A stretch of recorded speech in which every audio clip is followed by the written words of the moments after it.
Nama saya Christmas Jonathan Simanung Khalid. Dan di sini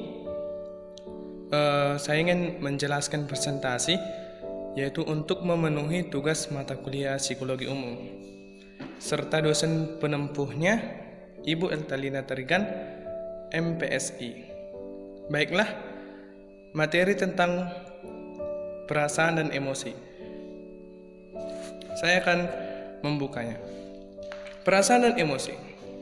Perasaan, pengertian perasaan yaitu keadaan atau state individu sebagai akibat dari persepsi terhadap stimulus, baik eksternal maupun internal. Jadi di sini saya ingin mengasih satu penjelasan, yaitu perasaan adalah di mana keadaan kita sendiri atau akibat dari persepsi, artinya adalah bisa kita samakan dengan pola pikir terhadap stimulus internal maupun eksternal. Internal ini adalah bisa kita samakan dengan dalam diri kita sendiri, dan eksternal itu di luar dari diri kita sendiri. Jadi bahwa perasaan itu tidak terlepas dari adanya dalam diri kita. Oke, kita masuk yang kedua, yaitu emosi. Pengertian emosi merupakan reaksi kompleks yang mengandung aktivitas dengan derajat yang tinggi dan adanya perubahan dalam kejasmanian suatu yang berkaitan dengan perasaan kuat. Oke, mungkin beberapa orang menyamakan yaitu antara perasaan dan emosi.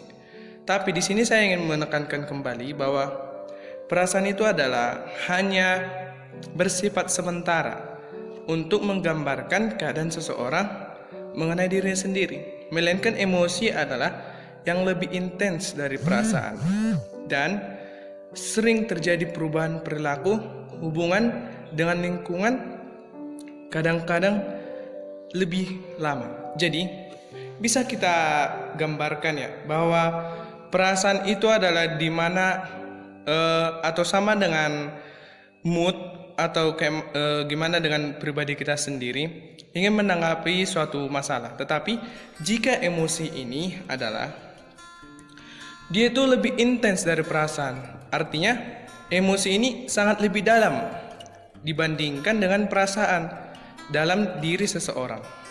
Oke, kita masuk. Tadi saya sudah menjelaskan yaitu A, B. Dan sekarang kita masuk yang ketiga, yaitu jenis-jenis perasaan. Pertama, perasaan yang berkaitan dengan persepsi. Baru yang kedua, perasaan yang menjangkau maju. Yang ketiga, perasaan berkaitan dengan waktu. Jadi persepsi artinya adalah atau persepsi sama dengan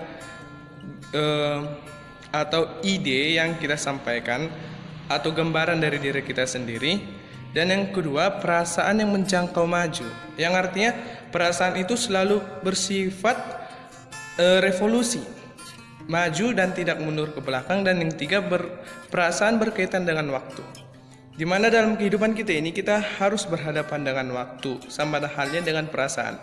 Dan yang terakhir yaitu teori-teori emosi. D. Terdapat 4 bagian, yaitu teori yang berpijak pada hubungan emosi dengan gejala kejasmanian. Yang kedua, teori yang hanya mencoba mengklarifikasikan dan mendeskripsikan pengalaman emosi. Dan yang ketiga, melihat emosi dalam kaitannya dengan perilaku. Dan yang keempat yaitu teori yang menjangkau emosi dengan aspek kognitif.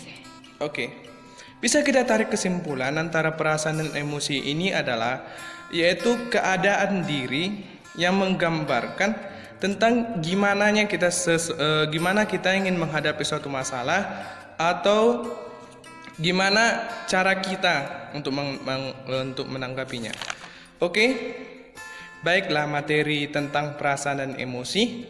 Di sini saya telah memaparkannya, dan akhir kata saya katakan kepada semuanya, Shalom, jaga kesehatan, selalu ingat berdoa kepada Tuhan. Terima kasih dan selamat siang.